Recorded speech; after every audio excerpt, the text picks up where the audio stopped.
No, love. So today we are going to talk about react versus respond and how this can um, shift your parenting and how you approach any kind of um, behaviors that trigger you as a mom.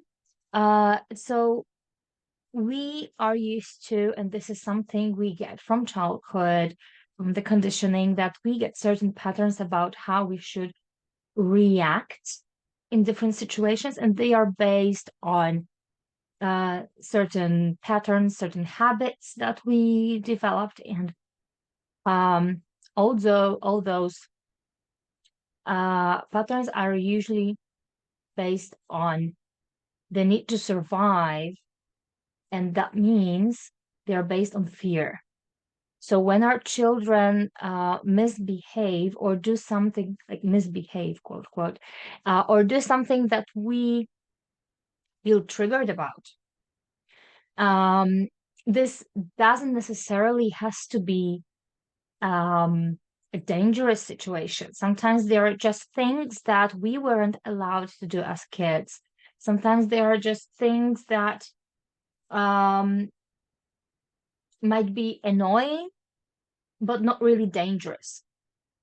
And if we keep on reacting and um, in a way that doesn't feel supportive or loving, teraz nagrywam, kochanie.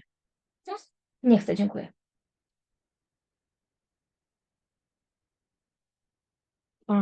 In a way that feels supporting or loving, our children learn that they are not safe with us.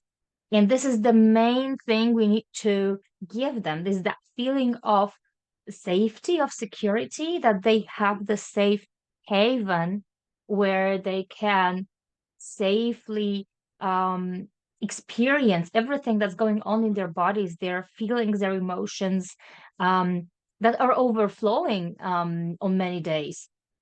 So if we don't give them that security, that will or may be very dangerous to their um, ability to regulate their own emotions. And what we can do is when you feel this trigger, this first sign of anger growing in you, when you feel that, just pause. And I know this is easier said than done because this is like a knee-jerk reaction. You um, feel triggered, you react. Your kid does that, you do that, something else. So in any case, um, it's good to find a way to actually pause um, and and stop yourself from reacting. You can visualize the situation because we usually know our kids. We know the kid is usually behaving this way in this kind of situation, and that's when I get angry. So when that happens, or even before that happens, you can remind yourself of that situation and prepare a ready response so that you don't react from that angry space and angry stance. Um, so you respond with love and connection. Because in most cases, children, when they actually misbehave, when it's not just them being a kid, when it's actually misbehavior, it's because they are struggling with something. It's not because they want to be mean or want to get us angry or anything like that. They are just struggling with something. They don't have the skills, they don't have the brain development level that we maybe expect them to behave in a more mature way. Um, Sometimes we expect, for example, a 4-year-old should not hit their baby sibling, which is not reasonable because they only learn self-regulation and they only start learning impulse control when their brain grows in the prefrontal areas that allows them to build those skills. And that's around the age of 7, only beginning of that area to develop. So it's like asking a child to pick something from a tall shelf while they are very small. And well, we don't expect them to do that, right? We don't expect them to be taller than they are, but yet we expect them to be more emotionally mature than their brain is. So they are not being naughty, they are not being nasty, they are just trying to deal with the situation with the skills that they have. And knowing that will help you respond in a way that is actually supportive and that helps them navigate this emotional richness that they have. So I have this framework of 5 steps of emotional regulation. So there are 5 steps of emotional regulation that I teach. So number one, and it's a acronym, STEPS, STEPS. So letter S stands for emotional state. So first you need to realize, okay, I'm feeling angry, I'm feeling triggered, I'm feeling fear, I'm feeling um, mom guilt because maybe I didn't do something and my child wouldn't behave this way if I did that before. So there are all sorts of different emotions that might come up in a given situation. But realizing what it is and putting a name to the emotion helps you actually let go of that emotion. So that the first step is letter S, um, emotional state. What are you actually feeling in the moment when you pause? So first of all, of course, you need to pause to be able to connect with your body and find out what you're feeling. But then when you do that, 50% of the job is already done. Then you go through the 5 steps and then you will be able to respond with love. So step number one, emotional state. Step number two, triggers. What triggers you? And it's not the kid, it's not the behavior, it's the thoughts that you're telling yourself, the stories you're telling yourself in your head. So if, for example, my kids are fighting because, of course, they are kids. And actually, when children, like siblings, have a conflict, this is the safest and easiest opportunity for them to actually practice problem solving. That is a life skill that they will need in the future, or conflict solving. And helping them navigate that will have an immense impact on their future. So you first need to help them regulate their own emotions in the moment of conflict. Then they need to empathize with each other, and then they will be able to actually solve the problem that they were fighting about on their own. How awesome is that? All it takes is emotional regulation, but you need to be regulated first in order to help them regulate their emotions. So letter T, triggers. So you know what you're feeling, then you know that they are fighting and you feel kind of emotion. Maybe you feel powerless because you don't know how to navigate this conflict. You want to be like a mediator between them. You want to punish the one that was the source of the conflict. Maybe you want to hug and cuddle the one that is crying. But what if both of them are crying and still hitting each other? Uh, So there's a mix of those emotions, but what's important is finding out what thoughts you're telling yourself. Are you telling yourself, I'm a bad mom because my kids fight? Are you telling yourself, my kids are naughty and misbehaving because they fight with each other? Or are you thinking, okay, my kids feel safe enough to actually express their emotions in the space that I created for them? So the thoughts you think will generate the emotions you feel. So finding those thoughts is key to actually regulating the emotion. When you feel overwhelmed with the noise, it's just about the noise, the sensory input.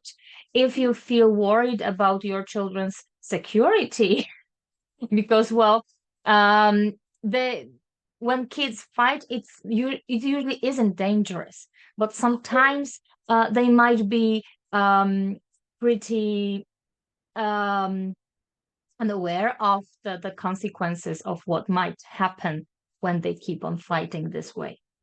Um, so it all depends on what you feel and what you think about the situation that creates this emotion. And when you know what triggered the emotion, what thought triggered the emotion, the third step is to empathize with yourself. Of course, you're feeling this way. Of course, you're feeling worried or angry or overwhelmed um, or powerless. Of course, you feel this way in this particular situation, thinking these thoughts. This is only natural to feel this way. So give yourself that space to feel this emotion, allow it to be for a second or two. And then when you allow this emotion to actually be felt, then you go to step number 4, which is P, which is perk up. So you change your vibration. That's when and we usually start with that, right? When someone feels sad, we usually want to cheer them up. Skipping the first 3 steps, which only causes suppression of the emotion rather than regulating and releasing it and letting it go. So next time when you want to help someone through an emotion, that maybe you, maybe your friend, maybe your kids, don't start with cheering them up. Start with actually acknowledging what they're feeling, why they're feeling that way, and allowing them to feel that way, because emotions aren't innately bad or negative or evil or whatever. Emotions are just pieces of information that your subconscious is communicating with your conscious. Um, so when you feel that frustration or overwhelm or anger, allow it to be let go, allow it to be released, and that's when you actually perk up, meaning do something opposite. So if you feel frustrated, take a couple of deep breaths, have a glass of water, write down all the things that frustrate you. If you feel angry, punch a boxing bag, go for a walk, go for a run, scream in a pillow if you have no other way of releasing that energy. If you feel overwhelmed, go to the bathroom, take a couple of deep breaths, wash your face with cool water.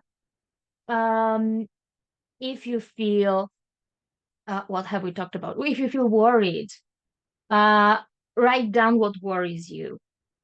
So do the opposite thing. So if you feel sad, do something that cheers you up. Have a hot cocoa, a cup of hot cocoa or something like that. So that's step number 4, perking up. Do the opposite. And only in number 5, that is the second S, STEPS. The second S is solutions. So after you went through the first 4 stages of emotional regulation, you might discover that the situation is actually solved by itself. It doesn't really need your action. And if it actually does need your active participation, only after you have regulated your emotions, that's when you go with solutions, because then you will be able to respond with love, with connection, with support in a way that actually helps your children navigate those difficult, challenging situations that they might be struggling with. So, um, just to wrap up, uh, if you react based on what you've been conditioned to do, you might catch yourself reacting in a way that doesn't support your child's development, in a way that actually puts them in that fear response, fight or flight, and that's how you rupture the relationship between the two of you. If you want to respond, the first most important thing is to pause when you feel triggered. So you feel triggered, you pause, and that's in that space, in that pause, there is the magic. So that's when you can actually make a decision what to do with the situation. You can either go on with what your subconscious is telling you, and following the conditioning you learned from childhood, or you can actually choose to regulate your emotions and then respond with love and connection and in a way that supports your child. um, the 5 steps of emotional regulation: emotional state, triggers, empathizing, perking up, and solutions. So hope it helps. And let me know, um, in what situations do you usually feel triggered by your kids, and how you change that reactiveness or reaction into response. Because I love learning about practical applications. I do that every day, of course, but I want to really know what about you and how you practice this emotional regulation. Thanks very much for watching. Bye bye.